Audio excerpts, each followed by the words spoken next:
Hi there, my name is Ernest and I teach theology at the Ateneo de Davao University Senior High School. Today is a special day. Today we'll be discussing about Philippine politics. This is a continuation of our discussion on church and state. And this is special because in view of the upcoming local and national elections and the political formation of LDT and ARUPE, consider this topic as informing you on the things to consider before exercising your right to suffrage. First question that we would like to ask, and a very important question, is what is politics? So by definition, we famously would know politics is an activity pertaining to the government. However, it is more than that. Politics is also a space of interaction, where different people come together to create consensus and compromise. Lastly, politics also involves the phenomenon of power. Let's start. No? What is politics? No, we normally think of politics as simply activities related to the government. Now, the role of the citizens in this kind of definition is simply to elect representatives. However, we wanted to deepen our understanding of politics, and we will try to go beyond this understanding of politics. Politics can also be understood as a space of interaction, where citizens come together to discuss public issues. This could mean talking with friends about social-political issues like Bangsamoro conflict or the Port Barrel issues. No? But it does not necessarily mean that you simply have to talk about national concerns or global concerns to really engage in politics. To talk about local issues or barangay issues are also or is also part of how we understand politics.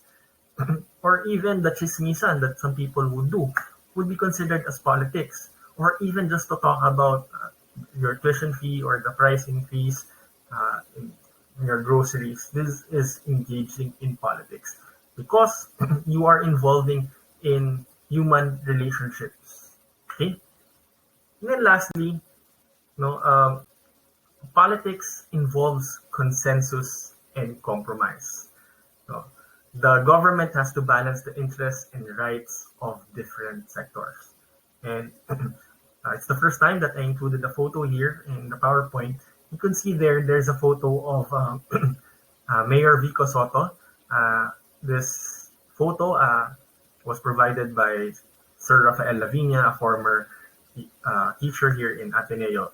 And when he gave me the context of this picture, Vico here, or Mayor Vico, is actually talking to people, people who are really fighting for their rights as employees, and was really listening to them.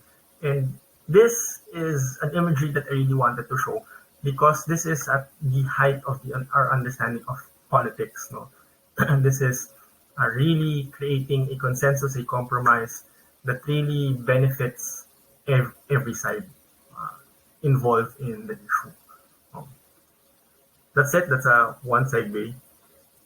But right now, here in our country, knowing that it's a very young democracy, why would we consider this as a young democracy? Democracy was simply restored in 1986 during the fall of the dictator Ferdinand Marcos, the father of Bongbong Marcos. And in 1986, the Philippines has been rebuilding and renewing its democratic institutions after the destruction during the martial law period, where power rather was consecrated in the person of the president, Ferdinand Marcos. No? He controlled power for 20 years, and basically, human rights, freedom, were not existent during his time of presidency, and the economy was really crashing down, and people are dying during his time. So, and since then, after he was kicked out of the country, we've been trying to restore democracy here in the country, the Philippines. Right now, our focus is Philippine politics.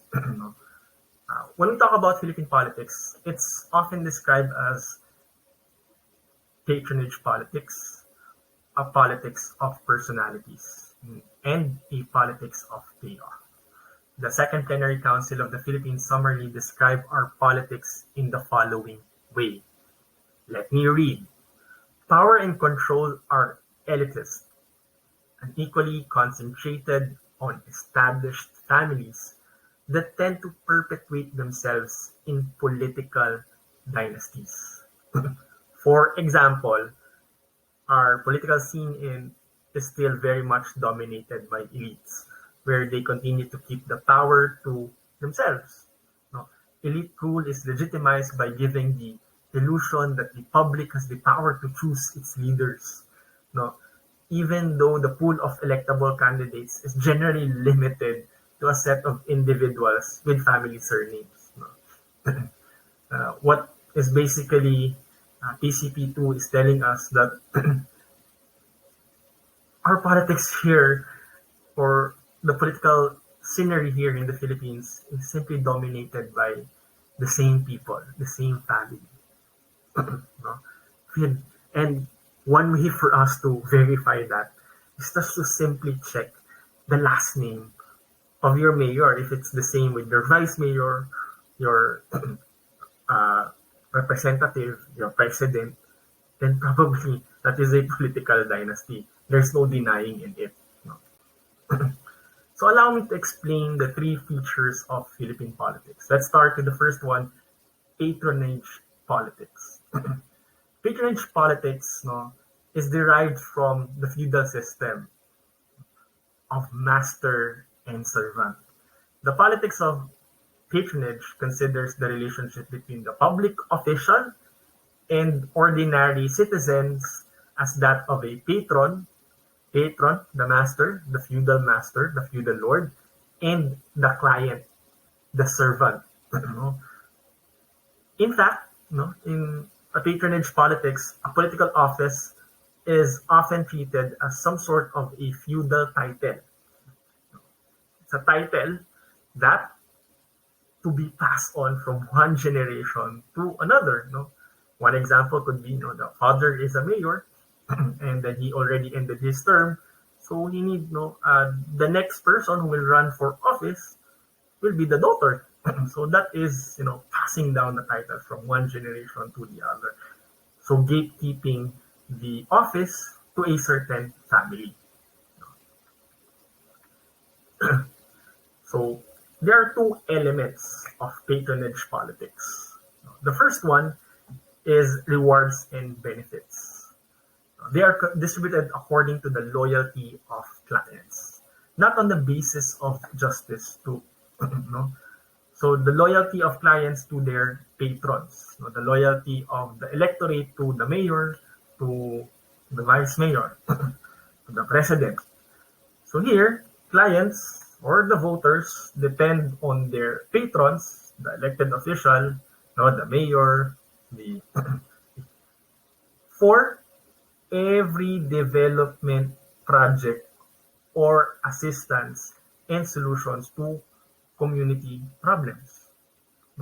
It means that you make them reliant. So an element to this is that the way for you to make them reliant, for the voters to keep on voting these people, they make sure that they reward these people in a way, and then make sure that they will simply rely on these people. Then second, dependence and subservience. Then this is the result, because they have become inactive and passive to the politicians, to the rewards of the politicians they support. This accounts for the lack of viable political organizations among the poor, and on the other hand, the concentration of power in the hands of the few. Then third, politics of personalities. This is a system where the political or the popularity of a politician is more important than knowledge and competence. Not that it's more important, it counts more for the people. The popularity of personalities and the connection of personalities to the powers that be are more often than not the main criteria for judging who should be elected. So it's a criteria whether you'll be elected or not. You have to be popular right away. You have to be connected. No? Thus, candidates for political office who are popular in movies, sports, or connected to powerful political families have a significant head start in elections. And couple this with Filipino values, family-centeredness, family connections have resulted in family political dynasties. One important aspect of political personalities is turncoatism. In Tagalog, balimbing. This means you change your political allegiance. This means that parties do not have real political ideologies. The present voters with clear-cut alternatives on key social issues such as environmental protection. I remember a quote from I've read before that the only true party here in the Philippines is the Communist Party because they really have their own political ideology. But all the other parties that you would hear, they're simply concerned. They're not really concerned with issues like environmental protection, globalization, trade liberalization, etc., etc. Rather, politicians want to be a part of a certain party, not because of their ideology, rather because it would bring them victory in election. Example to this, party affiliations of politicians making a coalition with political party because that would give them a winning chance, not because they agree with the vision of that party. You haven't really heard of parties whose ideas or whose vision about environmental issues or probably trade are clear cut or really defining. So that is one of the issues or one of the features of Philippine politics of personalities. And lastly, the third one is the politics of payoff. It is a system of politics where political advantage is the reason that a politician takes one position over another with regards to issues. Usually the political debate depends on answers to such questions as, what will you do for me if I support you on this issue? So I'm only interested in this issue because, well, this will reap me benefits. Probably commissions. Probably people are lobbying. Or some businesses are lobbying. I'm going to be concerned with these issues because I probably would generate money from it. Or probably my political career would be better because I look into this issue. I invested on this issue. So probably later, because this issue, the president he likes this and wants to protect this issue, then probably I'll have a better appointment in the future. So that is the third feature of Philippine politics of payoff. Technically, what we're saying here is that politicians are interested in a certain issue because they will simply benefit from it. They really don't have a strong principle when it comes to certain issues. And in conclusion, these three features of Philippine politics suggest that there is really a need for us to educate ourselves in terms of politics. So we really need to inform people who will be voting. I suggest that you are already qualified, so please register to vote. I know at this time it's not yet available here in Davao City, but in other cities, you could already register. Please do register, and not only that we become voters, we become active voters. I mean, we really need to educate people around us. Clear cut, no? There are so many ways, like for example, posting in in social media, really trying to inform our family members and really trying to tell them that the Philippines could only be better when we try to remove all these three features out of the way and really select a candidate who's qualified in really handling the office. No, we really need to vote for people who are competent. And I remember more than a year ago, when a mayor was asked whether honesty was an issue in or is important, and then that mayor said no, we shouldn't be voting for people like this. We need transparent people in office. We need competent people in office. Okay, so hopefully you've learned something today, and goodbye.